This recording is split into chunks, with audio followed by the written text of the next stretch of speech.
ಇಂದಿನ ಪರಮಾತ್ಮನ ಮಹಾವಾಕ್ಯ ಮುರುಳಿ ದಿನಾಂಕ 16/7/2025 ಬಾಪ್ತಾದ ಮಧುಬನ ಮಧುರ ಮಕ್ಕಳೇ, ಯಾವ ಪರಮಾತ್ಮ ತಂದೆ ಸರ್ವರಿಗೂ ಸದ್ಗತಿಯನ್ನು ನೀಡುವಂತಹ ಜೀವನ್ ಮುಕ್ತಿಯ ದಾತ ಆಗಿದ್ದಾರೋ ಆ ಪರಮಾತ್ಮ ತಂದೆ ಈಗ ನಮಗೆ ತಂದೆ ಆಗಿದ್ದಾರೆ.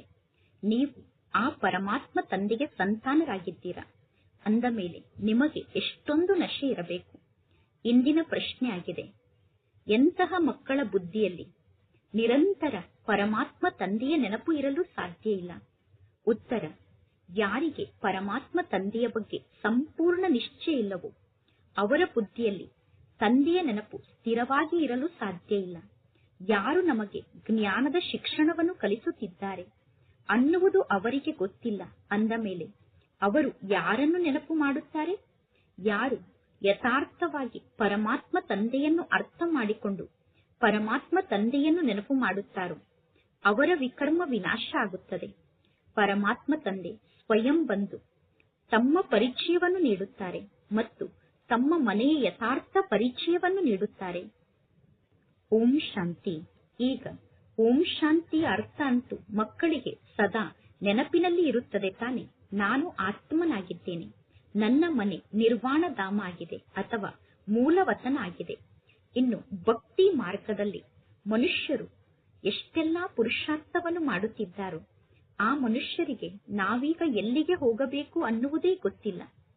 ಯಾವ ಮಾತಿನಲ್ಲಿ ಸುಖ ಇದೆ, ಯಾವ ಮಾತಿನಲ್ಲಿ ದುಃಖ ಇದೆ ಅನ್ನುವುದೂ ಕೂಡ ಮನುಷ್ಯರಿಗೆ ಗೊತ್ತಿಲ್ಲ. ಯಜ್ಞ, ತಪ, ದಾನ, ಪುಣ್ಯ, ತೀರ್ಥಯಾತ್ರೆ ಮುಂತಾದದ್ದನ್ನು ಮಾಡುತ್ತಾ ಏಣಿಯನ್ನು ಕೆಳಗಡೆ ಇಳಿಯುತ್ತಾ ಬರುತ್ತಿರುತ್ತಾರೆ. ಈಗ ನಿಮಗೆ ಜ್ಞಾನ ಪ್ರಾಪ್ತಿಯಾಗಿದೆ. ಜ್ಞಾನ ಪ್ರಾಪ್ತಿಯಾಗಿದೆ ಅಂದ ಮೇಲೆ ಈಗ ನಿಮ್ಮ ಭಕ್ತಿ ಸಮಾಪ್ತಿಯಾಗುತ್ತದೆ. ಈಗ ಗಂಟೆಯನ್ನು ಬಾರಿಸುವುದು, ಜಾಗಟೆಯನ್ನು ಬಾರಿಸುವುದು ಅಂತಹ ಮುಂತಾದ ಎಲ್ಲಾ ಪ್ರಕಾರದ ವಾತಾವರಣ ನಿಮ್ಮ ಜೀವನದಲ್ಲಿ ಈಗ ಬಂದಾಗಿ ಬಿಡುತ್ತದೆ. ಹೊಸ ಜಗತ್ತು ಮತ್ತು ಹಳೆಯ ಜಗತ್ತಿಗೆ ಅಂತರ ಅಂತೂ ಇದೆ ತಾನೆ. ಹೊಸ ಜಗತ್ತು ಪಾವನ ಜಗತ್ತಾಗಿದೆ. ಈಗ ಮಕ್ಕಳ ಬುದ್ಧಿಯಲ್ಲಿ ಸುಖಧಾಮದ ಸ್ಮೃತಿ ಇದೆ. ಸುಖಧಾಮ ಎಂದು ಸ್ವರ್ಗಕ್ಕೆ ಕರೆಯಲಾಗುತ್ತದೆ, ದುಃಖಧಾಮ ಎಂದು ನರಕಕ್ಕೆ ಕರೆಯಲಾಗುತ್ತದೆ. ಮನುಷ್ಯರು ಶಾಂತಿ ಬೇಕು ಎಂದು ಬಯಸುತ್ತಾರೆ, ಆದರೆ ಮನುಷ್ಯರು ಶಾಂತಿಧಾಮಕ್ಕೆ ಹೋಗಲು ಸಾಧ್ಯ ಇಲ್ಲ. ಪರಮಾತ್ಮ ತಂದೆ ತಿಳಿಸುತ್ತಾರೆ, ಎಲ್ಲಿಯವರೆಗೂ ನಾನು ಈ ಭಾರತ ದೇಶದಲ್ಲಿ ಬರುವುದಿಲ್ಲವೋ ಅಲ್ಲಿಯವರೆಗೂ ಮಕ್ಕಳಾದ ನೀವು ವಾಪಸ್ ಮನೆಗೆ ಹೋಗಲು ಸಾಧ್ಯ ಇಲ್ಲ. ಏಕೆಂದರೆ ತಂದೆಯಾದ ನನ್ನನ್ನು ಬಿಟ್ಟು ಮಕ್ಕಳಾದ ನಿಮ್ಮನ್ನು ಬೇರೆ ಯಾರು ವಾಪಸ್ ಮನೆಗೆ ಕರೆದುಕೊಂಡು ಹೋಗಲು ಸಾಧ್ಯ ಇಲ್ಲ. ಭಾರತದಲ್ಲಿ ಶಿವ ಜಯಂತಿಯ ಬಗ್ಗೆ ಗಾಯನ ಇದೆ. ನಿರಾಕಾರ ಪರಮಾತ್ಮ ತಂದೆ ಅವಶ್ಯವಾಗಿ ಸಾಕಾರ ಜಗತ್ತಿಗೆ ಬರುತ್ತಾರೆ. ಶರೀರ ಇಲ್ಲದೆ ಆತ್ಮ ಏನನ್ನಾದರೂ ಮಾಡಲು ಸಾಧ್ಯ ಇದೆಯೇನು? ಶರೀರ ಇಲ್ಲದೆ ಆತ್ಮ ಏನನ್ನೂ ಮಾಡಲು ಸಾಧ್ಯ ಇಲ್ಲ. ಶರೀರ ಇಲ್ಲದೆ ಇದ್ದರೆ ಆತ್ಮ ಅಲೆದಾಡುತ್ತಿರುತ್ತದೆ. ಶರೀರ ಇಲ್ಲದೆ ಇರುವ ಕಾರಣ ಆತ್ಮ ಅನ್ಯರ ತನುವಿನಲ್ಲಿ ಪ್ರವೇಶವನ್ನು ಮಾಡುತ್ತದೆ. ಕೆಲವರು ಬಹಳ ಒಳ್ಳೆಯವರಾಗಿರುತ್ತಾರೆ, ಕೆಲವರು ಬಹಳಷ್ಟು ಚಂಚಲರಾಗಿರುತ್ತಾರೆ. ಯಾರಲ್ಲಿ ಚಂಚಲತೆ ಇರುತ್ತದೆಯೋ ಅವರು ಸಂಪೂರ್ಣ ಕಾದ ಹಂಚಿನ ಸಮಾನ ಆಗಿಬಿಡುತ್ತಾರೆ. ಅಂದರೆ ಅವರ ಬುದ್ಧಿಯಲ್ಲಿ ಜ್ಞಾನ ಧಾರಣೆ ಆಗುವುದಿಲ್ಲ. ಆತ್ಮಕ್ಕೆ ಶರೀರ ಅಂತೂ ಅವಶ್ಯವಾಗಿ ಬೇಕು ತಾನೆ. ಅದೇ ರೀತಿ ಪರಂಪಿತ ಪರಮಾತ್ಮ ತಂದೆಗೂ ಕೂಡ ಶರೀರ ಇರದೇ ಇದ್ದರೆ ಪರಮಾತ್ಮ ತಂದೆ ಭಾರತದಲ್ಲಿ ಬಂದು ಏನನ್ನು ಮಾಡಲು ಸಾಧ್ಯ? ಭಾರತ ದೇಶ ಅವಿನಾಶಿ ದೇಶ ಆಗಿದೆ. ಸತ್ಯಯುಗದಲ್ಲಿ ಕೇವಲ ಒಂದೇ ಒಂದು ಭಾರತ ದೇಶ ಇತ್ತು. ಉಳಿದ ಎಲ್ಲಾ ದೇಶಗಳ ವಿನಾಶ ಆಗುತ್ತದೆ. ಆದಿ ಸನಾತನ ದೇವಿ ದೇವತಾ ಧರ್ಮ ಇತ್ತು ಎಂದು ಗಾಯನವನ್ನು ಮಾಡುತ್ತಾರೆ. ಜಗತ್ತಿನ ಜನ ಪುನಃ ಆದಿ ಸನಾತನ ಹಿಂದೂ ಧರ್ಮ ಎಂದು ಹೇಳುತ್ತಾರೆ. ವಾಸ್ತವದಲ್ಲಿ ಆದಿಯ ಸಮಯದಲ್ಲಿ ಯಾರು ಹಿಂದೂ ಧರ್ಮದವರಾಗಿರಲಿಲ್ಲ. ಎಲ್ಲರೂ ದೇವಿ ದೇವತಾ ಧರ್ಮದ ಆತ್ಮರೇ ಆಗಿದ್ದರು. ಯುರೋಪ್ನಲ್ಲಿ ಇರುವಂತವರು ತಮ್ಮನ್ನು ತಾವು ಕ್ರಿಶ್ಚಿಯನ್ನರು ಎಂದು ಹೇಳಿಕೊಳ್ಳುತ್ತಾರೆ. ಯುರೋಪ್ನ ನಿವಾಸಿಗಳು ಯುರೋಪಿಯನ್ ಧರ್ಮದವರು ಎಂದು ಹೇಳಿಕೊಳ್ಳುವುದಿಲ್ಲ. ಭಾರತದಲ್ಲಿ ಇರುವಂತವರು ಹಿಂದೂಸ್ತಾನದಲ್ಲಿ ಇರುವ ಕಾರಣ ಹಿಂದೂ ಧರ್ಮ ನಮ್ಮ ಧರ್ಮ ಎಂದು ಹೇಳಿಕೊಳ್ಳುತ್ತಾರೆ. ಯಾರು ಶ್ರೇಷ್ಠ ದೈವಿ ಧರ್ಮದ ಆತ್ಮರಾಗಿದ್ದರೋ ಅವರೇ 84 ಜನ್ಮದಲ್ಲಿ ಬಂದು ಧರ್ಮಭ್ರಷ್ಟರಾಗಿ ಬಿಟ್ಟಿದ್ದಾರೆ. ಯಾರು ದೇವತಾ ಧರ್ಮದ ಆತ್ಮರಾಗಿದ್ದಾರೋ ಅವರು ಪುನಃ ಈ ಜ್ಞಾನ ಮಾರ್ಗಕ್ಕೆ ಬರುತ್ತಾರೆ. ಒಂದು ವೇಳೆ ತಂದೆಯ ಬಗ್ಗೆ ನಿಶ್ಚಯ ಇರದೇ ಇದ್ದರೆ ನೀವು ತಿಳಿದುಕೊಳ್ಳಬೇಕು, ಇವರು ದೇವತಾ ಧರ್ಮದ ಆತ್ಮರಲ್ಲ. ಯಾರಿಗೆ ಪರಮಾತ್ಮ ತಂದೆಯ ಬಗ್ಗೆ ನಿಶ್ಚಯ ಇಲ್ಲವೋ ಅವರು ನಮ್ಮ ದೇವತಾ ಧರ್ಮದ ಆತ್ಮರಲ್ಲ. ಬಲೆ ಅವರು ಇಲ್ಲೇ ಕುಳಿತಿರಬಹುದು, ಅವರು ಇಲ್ಲಿ ಕುಳಿತಿದ್ದರೂ ಕೂಡ ಅವರಿಗೆ ಯಾವ ಜ್ಞಾನದ ಮಾತು ಅರ್ಥ ಆಗುವುದಿಲ್ಲ. ಪರಮಾತ್ಮ ತಂದೆ ತಿಳಿಸುತ್ತಾರೆ, ಅಂತವರು ಪ್ರಜೆಗಳಲ್ಲಿ ಕಡಿಮೆ ಪದವಿಯನ್ನು ಪಡೆದುಕೊಳ್ಳುವಂತವರಾಗಿದ್ದಾರೆ. ಬಲೆ ಎಲ್ಲರೂ ಸುಖ ಶಾಂತಿ ಬೇಕು ಎಂದು ಬಯಸುತ್ತಾರೆ, ಆದರೆ ಸತ್ಯುಗದಲ್ಲಿ ಸುಖ ಮತ್ತು ಶಾಂತಿ ಇರುತ್ತದೆ. ಎಲ್ಲರೂ ಸುಖಧಾಮಕ್ಕೆ ಹೋಗಲು ಸಾಧ್ಯ ಇಲ್ಲ. ಎಲ್ಲಾ ಧರ್ಮಗಳು ತನ್ನ ಸಮಯಕ್ಕೆ ಸರಿಯಾಗಿ ಸ್ಥಾಪನೆ ಆಗುತ್ತದೆ. ಎಲ್ಲಾ ಧರ್ಮದ ಆತ್ಮರು ತಮ್ಮ ಸಮಯಕ್ಕೆ ಸರಿಯಾಗಿ ಈ ಸೃಷ್ಟಿಗೆ ಬರುತ್ತಾರೆ. ಜಗತ್ತಿನಲ್ಲಿ ಅನೇಕ ಧರ್ಮ ಇದೆ. ವೃಕ್ಷ ವೃದ್ಧಿಯಾಗುತ್ತಿರುತ್ತದೆ. ಈ ವೃಕ್ಷದ ಕಾಂಡದಲ್ಲಿ ದೇವಿ ದೇವತಾ ಧರ್ಮ ಇದೆ. ಇನ್ನು ಉಳಿದ 3 ಧರ್ಮಗಳು ರಂಬೆ ಕೊಂಬೆ ಆಗಿದೆ. ಸ್ವರ್ಗದಲ್ಲಿ ಉಳಿದ 3 ಧರ್ಮ ಇರಲು ಸಾಧ್ಯ ಇಲ್ಲ. ದ್ವಾಪರ ಯುಗದಿಂದ ಹೊಸ ಧರ್ಮಗಳು ಹುಟ್ಟಿಕೊಳ್ಳುತ್ತದೆ. ಈ ವೃಕ್ಷಕ್ಕೆ ವಿಭಿನ್ನ ಧರ್ಮಗಳ ವೃಕ್ಷ ಎಂದು ಕರೆಯಲಾಗುತ್ತದೆ. ವಿರಾಟ ರೂಪವೇ ಬೇರೆ ಆಗಿದೆ. ಪರಮಾತ್ಮ ತಂದೆ ತಿಳಿಸುತ್ತಾರೆ, ಇದು ವಿಭಿನ್ನ ಧರ್ಮದ ವೃಕ್ಷ ಆಗಿದೆ. ಇಲ್ಲಿ ಭಿನ್ನ ಭಿನ್ನ ಪ್ರಕಾರದ ಮನುಷ್ಯರಿದ್ದಾರೆ. ನಿಮಗೆ ಗೊತ್ತಿದೆ, ಜಗತ್ತಿನಲ್ಲಿ ಎಷ್ಟೊಂದು ಧರ್ಮ ಇದೆ. ಸತ್ಯುಗದ ಆದಿಯಲ್ಲಿ ಕೇವಲ ಒಂದೇ ಒಂದು ಧರ್ಮ ಇತ್ತು. ಸತ್ಯುಗದಲ್ಲಿ ಕೇವಲ ಹೊಸ ಜಗತ್ತಿತ್ತು. ಹೊರಗಡೆ ಜಗತ್ತಿನಲ್ಲಿರುವಂತಹ ಜನ ತಿಳಿದುಕೊಂಡಿದ್ದಾರೆ, ಭಾರತ ದೇಶ ಪ್ರಾಚೀನ ದೇಶ ಆಗಿದ್ದಾಗ ಸ್ವರ್ಗ ಆಗಿತ್ತು. ಭಾರತ ದೇಶ ಮೊದಲು ಬಹಳಷ್ಟು ಶ್ರೀಮಂತ ದೇಶ ಆಗಿತ್ತು. ಆದ್ದರಿಂದ ಭಾರತ ದೇಶಕ್ಕೆ ಬಹಳಷ್ಟು ಗೌರವ ಪ್ರಾಪ್ತಿಯಾಗುತ್ತದೆ. ಅಂದರೆ ಭಾರತ ದೇಶಕ್ಕೆ ಎಲ್ಲರೂ ಬಹಳಷ್ಟು ಗೌರವವನ್ನು ಕೊಡುತ್ತಾರೆ. ಕೆಲವು ದೇಶದವರು ಶ್ರೀಮಂತ ದೇಶದವರಾಗಿದ್ದಾರೆ, ಕೆಲವು ದೇಶದವರು ಬಡ ದೇಶದವರಾಗಿರುತ್ತಾರೆ. ಬಡ ದೇಶದವರ ಬಗ್ಗೆ ಶ್ರೀಮಂತ ದೇಶದವರಿಗೆ ಕರುಣೆ ಬರುತ್ತದೆ. ಪಾಪ ಭಾರತದ ಪರಿಸ್ಥಿತಿ ಏನಾಗಿದೆ ಎಂದು ವಿದೇಶದವರಿಗೆ ಕರುಣೆ ಬರುತ್ತದೆ. ನಾಟಕದಲ್ಲಿ ಇದೇ ರೀತಿ ಪಾತ್ರ ಫಿಕ್ಸ್ ಆಗಿದೆ. ಎಲ್ಲರೂ ಹೇಳುತ್ತಾರೆ, ಎಲ್ಲರಿಗಿಂತ ಹೆಚ್ಚು ದಯಾಹೃದಯಿ ಈಶ್ವರ ತಂದೆ ಆಗಿದ್ದಾರೆ ಮತ್ತು ಆ ಈಶ್ವರ ತಂದೆ ಭಾರತದಲ್ಲೇ ಬರುತ್ತಾರೆ ಎಂದು. ಬಡವರನ್ನೇ ಪರಮಾತ್ಮ ತಂದೆ ಶ್ರೀಮಂತರನ್ನಾಗಿ ಮಾಡುತ್ತಾರೆ. ಬಡವರ ಮೇಲೆ ಪರಮಾತ್ಮ ತಂದೆ ದಯೆಯನ್ನು ತೋರಿಸಿ ಬಡವರನ್ನೇ ಶ್ರೀಮಂತರನ್ನಾಗಿ ಮಾಡುತ್ತಾರೆ. ಪರಮಾತ್ಮ ತಂದೆ ನಮ್ಮನ್ನು ಬೇಹದ್ದಿನ ಶ್ರೀಮಂತರನ್ನಾಗಿ ಮಾಡುವಂತವರಾಗಿದ್ದಾರೆ. ಪರಮಾತ್ಮ ತಂದೆ ನಮ್ಮನ್ನು ಸರ್ವಶ್ರೇಷ್ಠ ಆತ್ಮರನ್ನಾಗಿ ಮಾಡುವಂತವರಾಗಿದ್ದಾರೆ.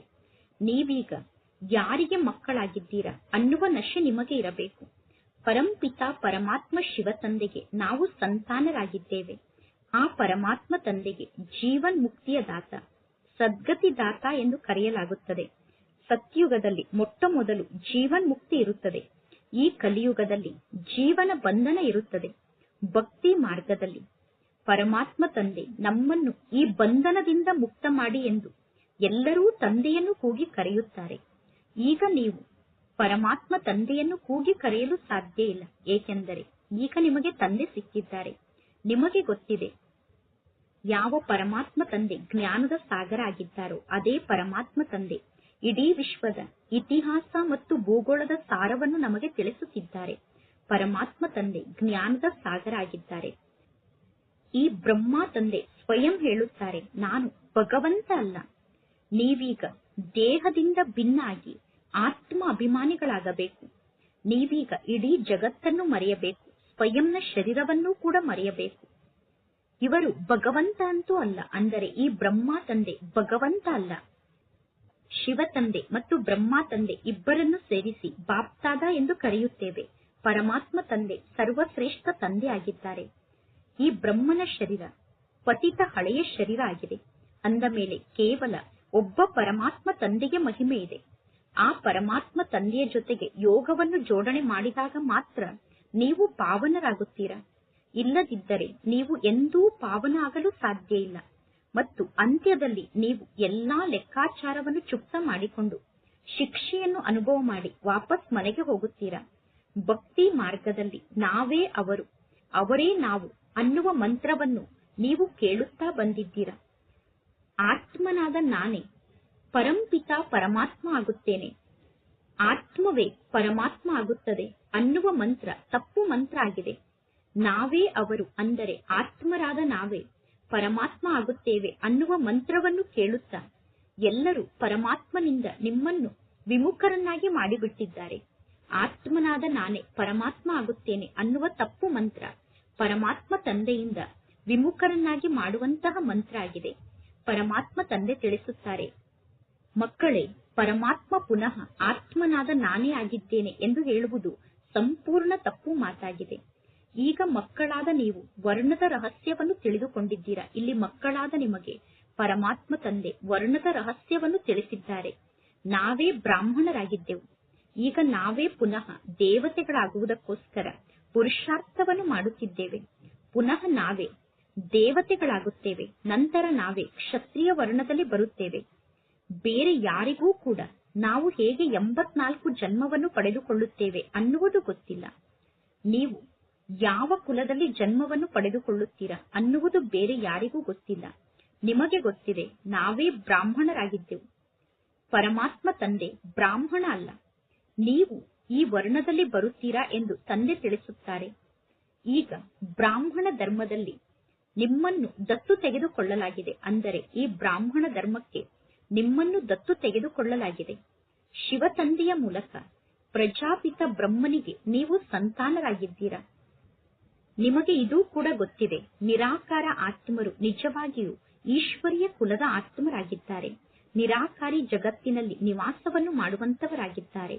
ಪುನಃ ಅವರೇ ಸಾಕಾರ ಜಗತ್ತಿಗೆ ಬರುತ್ತಾರೆ. ಪಾತ್ರವನ್ನು ಅಭಿನಯ ಮಾಡಲು ಸಾಕಾರ ಜಗತ್ತಿಗೆ ಬರಬೇಕಾಗುತ್ತದೆ. ಪರಮಧಾಮದಿಂದ ಈ ಸೃಷ್ಟಿಗೆ ಬಂದು ನಾವೇ ದೇವತಾ ಕುಲದಲ್ಲಿ 8 ಜನ್ಮವನ್ನು ಪಡೆದುಕೊಂಡಿದ್ದೇವೆ. ನಂತರ ನಾವೇ ಕ್ಷತ್ರಿಯ ಕುಲದಲ್ಲಿ ಬರುತ್ತೇವೆ. ನಂತರ ನಾವೇ ವೈಶ್ಯ ಕುಲದಲ್ಲಿ ಬರುತ್ತೇವೆ. ಪರಮಾತ್ಮ ತಂದೆ ತಿಳಿಸುತ್ತಾರೆ, ನೀವು ಇಷ್ಟೆಲ್ಲಾ ಜನ್ಮವನ್ನು ದೈವಿ ಕುಲದಲ್ಲಿ ಪಡೆದುಕೊಳ್ಳುತ್ತೀರಾ. ನಂತರ ಕ್ಷತ್ರಿಯ ಕುಲದಲ್ಲಿ ನೀವು ಇಷ್ಟು ಜನ್ಮವನ್ನು ಪಡೆದುಕೊಳ್ಳುತ್ತೀರಾ. ಇದು 84 ಜನ್ಮದ ಚಕ್ರ ಆಗಿದೆ. ನಿಮ್ಮನ್ನು ಬಿಟ್ಟು ಬೇರೆ ಯಾರಿಗೂ ಈ ಜ್ಞಾನ ಪ್ರಾಪ್ತಿಯಾಗಲು ಸಾಧ್ಯ ಇಲ್ಲ. ಯಾರು ಈ ದೇವತಾ ಧರ್ಮದ ಆತ್ಮರಾಗಿದ್ದಾರೋ ಅವರೇ ಇಲ್ಲಿ ಜ್ಞಾನವನ್ನು ತಿಳಿದುಕೊಳ್ಳುವುದಕ್ಕೋಸ್ಕರ ತಂದೆಯ ಬಳಿ ಬರುತ್ತಾರೆ. ರಾಜ್ಯಧಾನಿಯಂತೂ ಸ್ಥಾಪನೆ ಆಗುತ್ತಿದೆ. ಕೆಲವರು ಸತ್ಯುಗದಲ್ಲಿ ರಾಜಾರಾಣಿ ಆಗುತ್ತಾರೆ, ಕೆಲವರು ಪ್ರಜೆಗಳಾಗುತ್ತಾರೆ.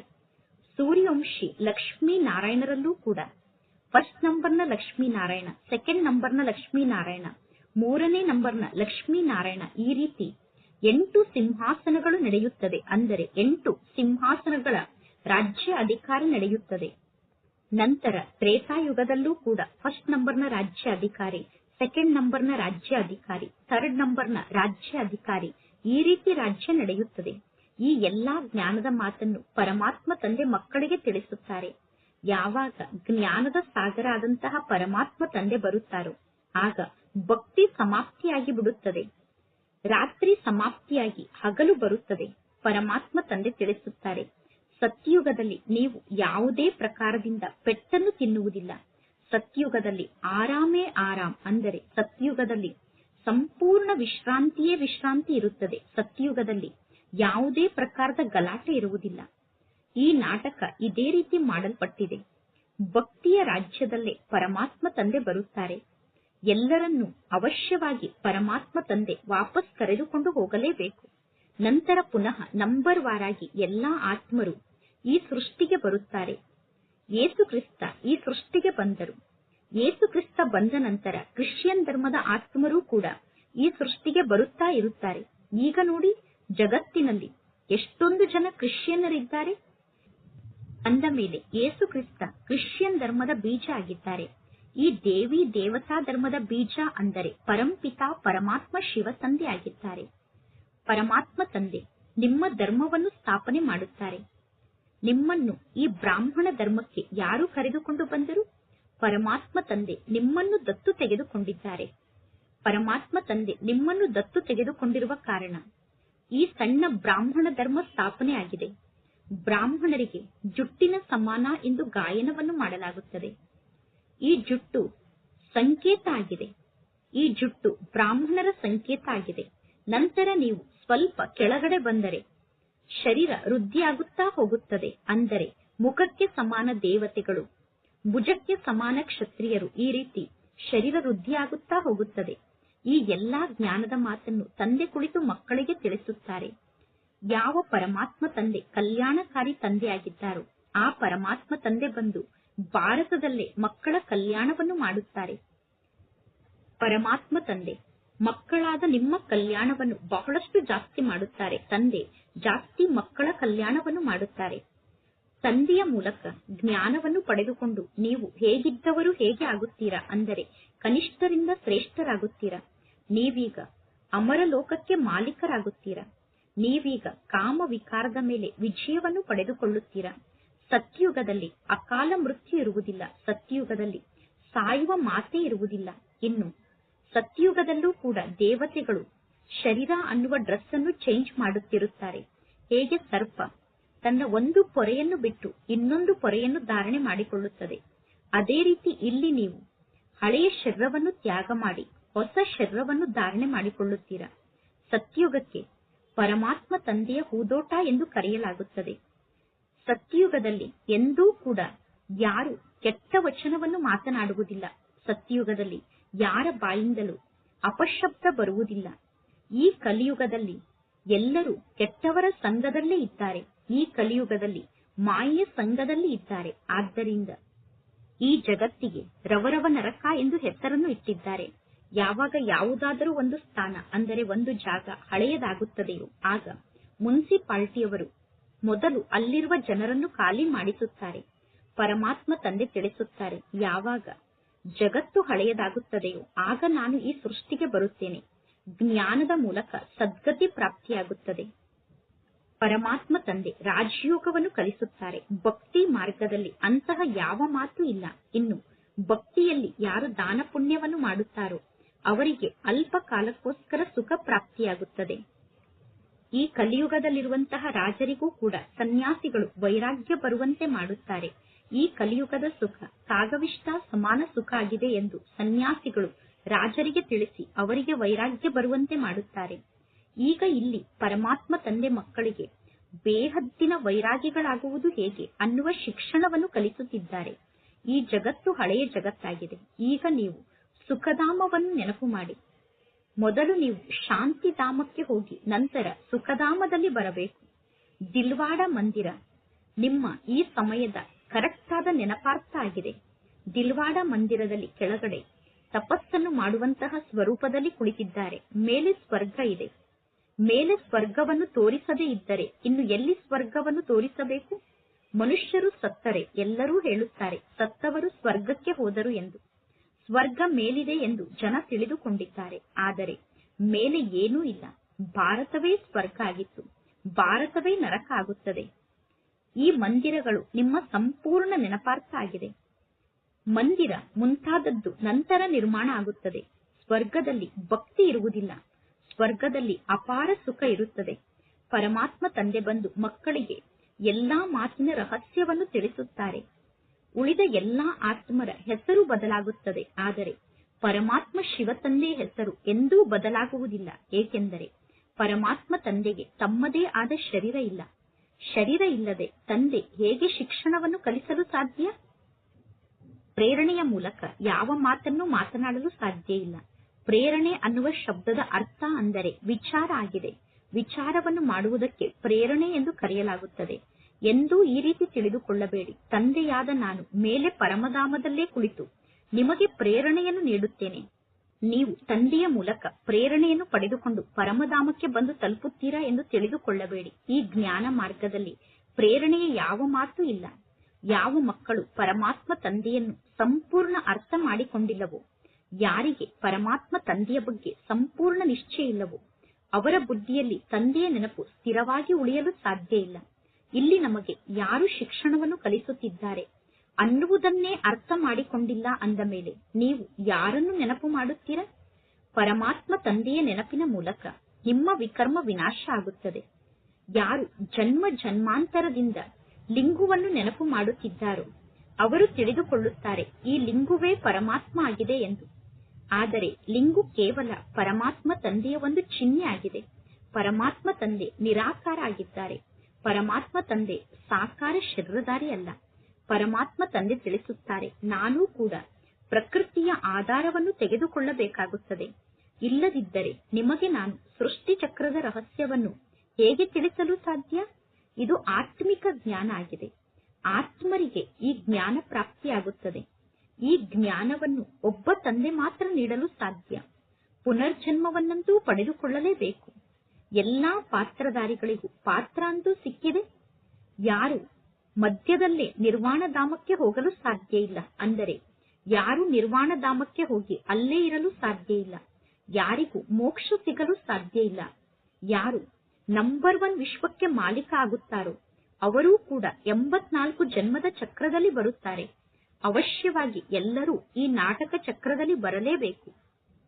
ಮನುಷ್ಯರು ತಿಳಿದುಕೊಂಡಿದ್ದಾರೆ ನಮಗೆ ಮೋಕ್ಷ ಸಿಗುತ್ತದೆ ಎಂದು. ಜಗತ್ತಿನಲ್ಲಿ ಎಷ್ಟೊಂದು ಮತಾಂತರ ಇದೆ.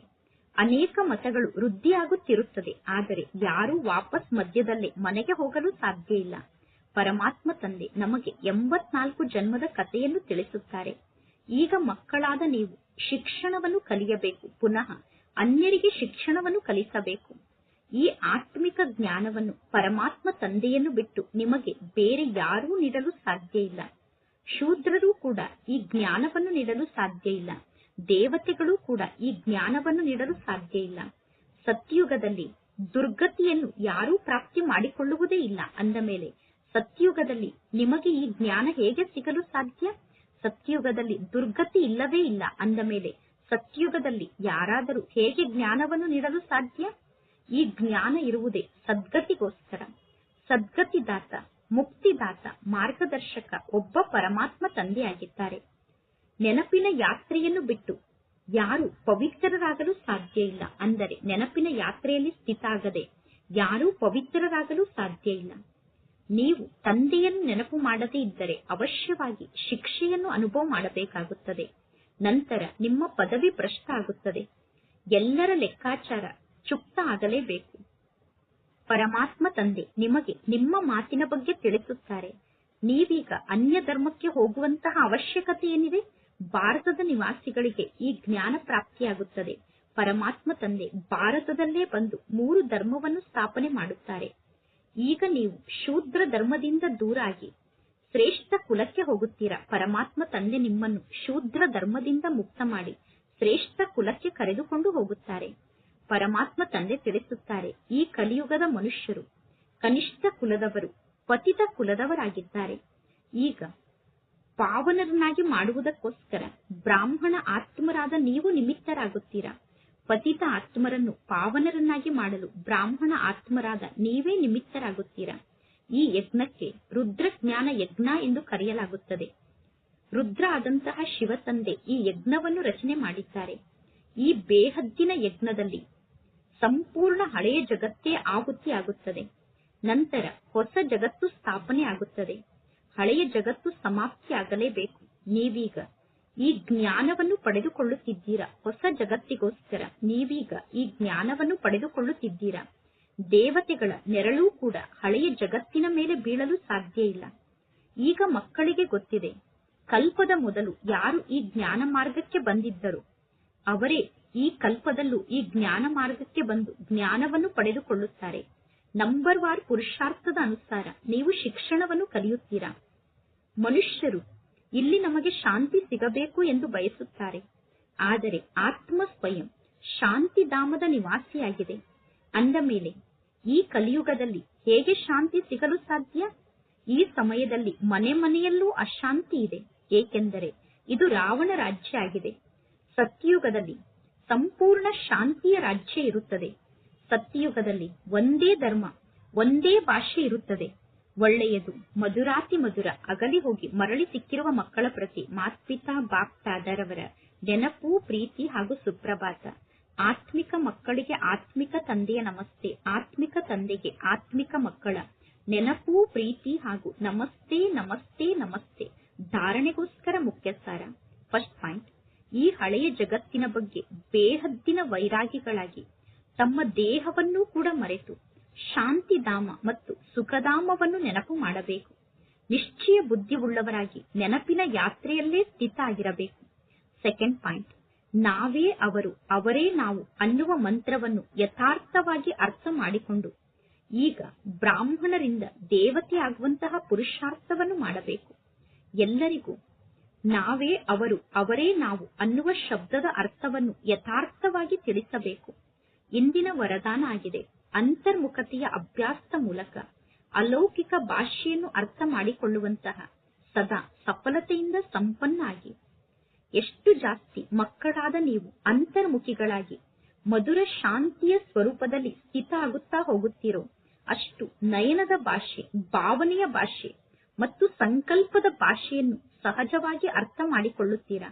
ಈ 3 ಪ್ರಕಾರದ ಭಾಷೆ ಆತ್ಮಿಕ ಯೋಗಿ ಜೀವನದ ಭಾಷೆಯಾಗಿದೆ. ಈ ಅಲೌಕಿಕ ಭಾಷೆ ಬಹಳಷ್ಟು ಶಕ್ತಿಶಾಲಿಯಾಗಿದೆ. ಸಮಯಕ್ಕನುಸಾರವಾಗಿ ಈ 3 ಭಾಷೆಗಳ ಮೂಲಕ ಸಹಜವಾಗಿ ಸಫಲತೆ ಪ್ರಾಪ್ತಿಯಾಗುತ್ತದೆ. ಆದ್ದರಿಂದ ಈಗ ಆತ್ಮಿಕ ಭಾಷೆಯನ್ನು ಮಾತನಾಡುವಂತಹ ಅಭ್ಯಾಸವನ್ನು ಮಾಡಿಕೊಳ್ಳಿ. ಇಂದಿನ ಸ್ಲೋಗನ್ ಆಗಿದೆ, ಪರಮಾತ್ಮ ತಂದೆ ನಮ್ಮನ್ನು ತಮ್ಮ ಕಣ್ಣಿನ ರೆಪ್ಪೆಯ ಮೇಲೆ ಕೂರಿಸಿಕೊಂಡು ವಾಪಸ್ ಮನೆಗೆ ಜೊತೆಗೆ ಕರೆದುಕೊಂಡು ಹೋಗಬೇಕು. ಅದಕ್ಕೋಸ್ಕರ ನಾವೀಗ ಸಂಪೂರ್ಣ ಹಗುರರಾಗಬೇಕು. ತಂದೆ ನಮ್ಮನ್ನು ತಮ್ಮ ಕಣ್ಣಿನಲ್ಲಿ ಕೂರಿಸಿಕೊಂಡು ವಾಪಸ್ ಮನೆಗೆ ಕರೆದುಕೊಂಡು ಹೋಗಬೇಕು ಅಂದರೆ ನಾವು ಸಂಪೂರ್ಣ ಹಗುರರಾಗಬೇಕು. ಇಂದಿನ ಅವ್ಯಕ್ತ ಸೂಚನೆಯಾಗಿದೆ. ಸಂಕಲ್ಪ ಶಕ್ತಿಯನ್ನು ಜಮಾ ಮಾಡಿಕೊಂಡು ಶ್ರೇಷ್ಠ ಸೇವೆಗೋಸ್ಕರ ನಿಮಿತ್ತರಾಗಿ ವರ್ತಮಾನ ಸಮಯದಲ್ಲಿ ಸಹಜವಾಗಿ ವಿಶ್ವ ಕಲ್ಯಾಣವನ್ನು ಮಾಡಲು ಸಹಜ ಸಾಧನ ಅಂದರೆ ನಿಮ್ಮ ಶ್ರೇಷ್ಠ ಸಂಕಲ್ಪದ ಏಕಾಗ್ರತೆಯಾಗಿದೆ. ಶ್ರೇಷ್ಠ ಸಂಕಲ್ಪದ ಏಕಾಗ್ರತೆಯ ಮೂಲಕ ಅಲೆದಾಡುತ್ತಿರುವಂತಹ ಎಲ್ಲಾ ಆತ್ಮರ ಬುದ್ಧಿಯನ್ನು ನೀವು ಏಕಾಗ್ರ ಮಾಡಬಹುದು. ವಿಶ್ವದ ಸರ್ವ ಆತ್ಮರೂ ಕೂಡ ವಿಶೇಷವಾಗಿ ಏನನ್ನು ಬಯಸುತ್ತಿದ್ದಾರೆ ಅಂದರೆ ಅಲೆದಾಡುತ್ತಿರುವ ಆತ್ಮರ ಬುದ್ಧಿ ಏಕಾಗ್ರ ಆಗಬೇಕು ಎಂದು ಎಲ್ಲಾ ಆತ್ಮರು ಬಯಸುತ್ತಿದ್ದಾರೆ. ಅಥವಾ ಮನಸ್ಸಿನ ಚಂಚಲತೆ ಸಮಾಪ್ತಿಯಾಗಿ ನಮ್ಮ ಮನಸ್ಸು ಏಕಾಗ್ರ ಆಗಬೇಕು ಎಂದು ಎಲ್ಲರೂ ಬಯಸುತ್ತಿದ್ದಾರೆ. ಅದಕ್ಕೋಸ್ಕರ ಏಕಾಗ್ರತೆಯನ್ನು ಧಾರಣೆ ಮಾಡಿಕೊಳ್ಳಿ. ಅಂದರೆ ಒಬ್ಬ ಪರಮಾತ್ಮ ತಂದೆಯನ್ನು ಬಿಟ್ಟು ನನಗೆ ಬೇರೆ ಯಾರೂ ಇಲ್ಲ ಅನ್ನುವ ಸ್ಮೃತಿಯ ಮೂಲಕ ಏಕರಸ ಸ್ಥಿತಿಯಲ್ಲಿ ಸ್ಥಿತ ಆಗುವಂತಹ ವಿಶೇಷ ಅಭ್ಯಾಸವನ್ನು ಮಾಡಿಕೊಳ್ಳಿ. ಒಳ್ಳೆಯದು. ಓಂ ಶಾಂತಿ.